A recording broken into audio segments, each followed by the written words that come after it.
So when I was a kid, my mom gave me a book called Witch's Holiday. And Witch's Holiday is this picture book about this boy who has witches in his closet, or thinks he's witches in his closet. So every night he closes and locks the door very, very carefully. And then one night, of course it's Halloween, he forgets to lock the door. And the witches come out and wreak all kinds of havoc on his life and on the town, and they go out and they carry on. And I don't really remember exactly what goes from there, but at the end I know that they say that if you have witches, give them a witch's holiday, right? So these next poems are about that same dynamic, writ a little bit more personally. We all spend a lot of effort, right, locking away our witches and our demons and those parts of ourselves that are not suitable for polite company. And in fact, those witches, those demons, those parts of ourselves that we hide are often the key to our next flowering and our next unfolding. And so the next couple of poems are about that, about opening those doors and allowing those parts of ourselves that we don't typically invite to the party to show up fully.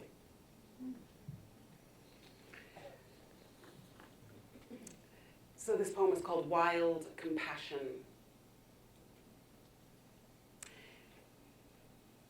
You know the days when you're better left alone, and if you happen to be in a dark corner, in a dark room, all the better for you and everyone else.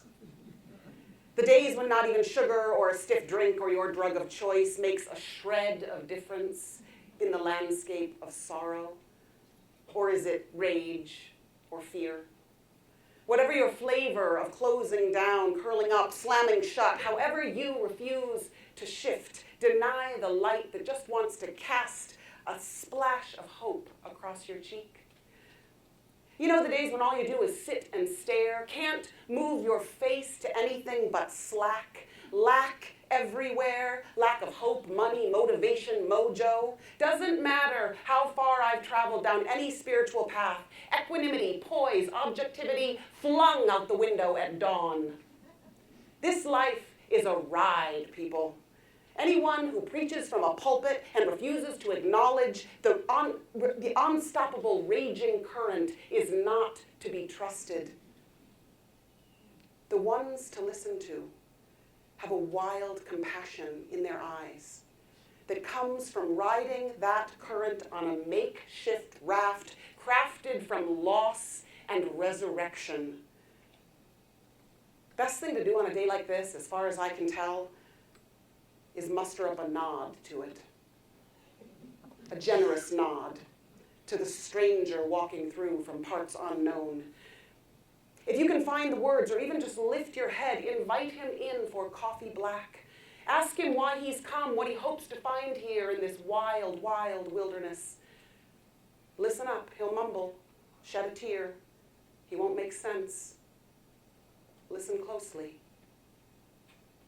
Say your farewells and watch him walk into a fiery sunset. Watch him burn at the center, swallowed by the flames. Lay your head on your pillow and exhale. Give it away, the stranger, your day, all of it. Die into the darkness that will swallow your pain with its fierce love. Set down your honorable load. Then trust this. Morning light will touch your cheek. You need only turn ever so slightly toward it.